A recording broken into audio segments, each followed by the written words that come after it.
bleh. Yeah. And what the show does that's so great is it jumps back and forth in the timelines. Can you explain that a little bit for the audience? The timeline aspect. I love the timeline jump. So yeah, it's telling the modern story of Right. these women, or some of these women, in today, and Right. flashes back to the incidents in 1990, the events leading up to the accident, and then afterwards while they're in the forest, and the cutting between the two is just it's a really good device. It's been used in other movies and shows, but I think this is probably one of the best examples of it. It absolutely is one of the best examples of it. There's another show that I think does this, and we're talking about comparisons. You could add This Is Us, because this is what This Is Us does. I thought you were going to say Lost, but yeah, that's a good one. This Is Us, and I have not watched. I think we stopped at season 3 or season 3 was where we stopped. We still have to finish the show, but this show, and talk about trying to squeeze blood from a stone. I mean, they just they have been milking that. What should have been a three season thing, they are just milking the shit out of that. We're going to go in the past, we're going in the future, blah blah blah. But they do the same thing here in Yellow Jackets, except here I find it to be far more effective because they leave the trick of this sort of storytelling device is they give us little bits. First of all, they don't tell you anything. It's not like when you go to see Star Wars The Force Awakens or the new Scream movie, where you literally have two legacy characters standing in a 2-shot verbally explaining backstory to the audience. Oh, Han, I wish you had never left when you did, because our son turned evil and then ran away. Or Dewey and Gale, I wish that I had never, woken up in the middle of the night and left you because I wasn't feeling good about being insecure about leaving the small town of Woodsboro and blah, blah, blah. And people are actually going like, wow, yeah, this is great. It's like, you really just telling us what happened like this way? Like, what the fuck? They don't do that in Yellow Jackets. And it's that brings up a really good point too, because in general, there's a filmmaking philosophy or screenwriting philosophy where you'll generally say that flashbacks are in general not a good thing. It's like a lazy storytelling device.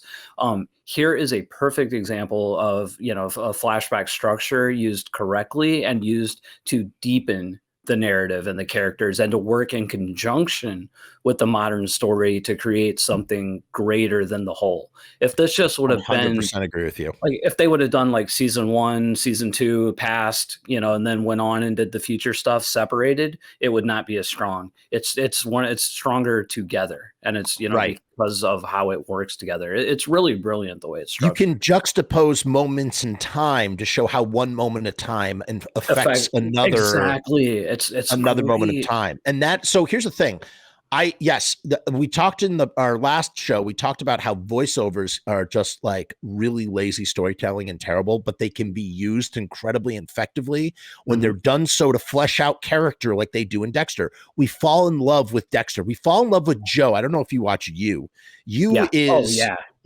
And what's funny? You does Dexter, I think, maybe better than Dexter. Yeah, it's just that fucking good. And that also uses a voiceover. And what do those two shows have in common? They're doing a very similar sort of plot, sort of idea. But what is it that makes them so successful? They're both successful. Charismatic lead that gives us rich characterization through a voiceover. And I think, listen, I've used flashbacks in my personal storytelling when I've done it. I think the key to making flashbacks work, because I agree with you 100%, flashbacks are lazy storytelling. Here's my if, you have to show, you can't tell. If you show cinematically, what is showing? It's cinematic. Cinematic means the story is being told to us in a visual medium. There's no words that communicate. What elevates the storytelling is that the viewer has to put together everything that they're seeing in order to understand what's happening in the story. When J.J. Abrams or fucking whoever, the radio silence guys, are literally telling actual plot points in a just a cardboard monologue. It's so infuriating to me. It's so it just lacks all feeling and sincerity, and I hate it. I truly hate it. But if you had flashed back and showed us that Dewey left, if you had flashed back and show us that Han had left Leia, and not said anything, just show us. Look at, why do people love Mandalorian so much? Mandalorian jumps around. Yep. Mandalorian, nobody talks. Everybody you just see it. You see what happens. It's mature storytelling, or it's more mature storytelling, I would say. They do it in Breaking Bad too. Yeah, Breaking Bad flashback a ton. Yeah. And what do they? But do they tell it? Nothing is explained. We just see a little snippet of the past, and it contextualizes what's happening in the future and why people do what they do. And Yellow Jackets just does this so friggin' well.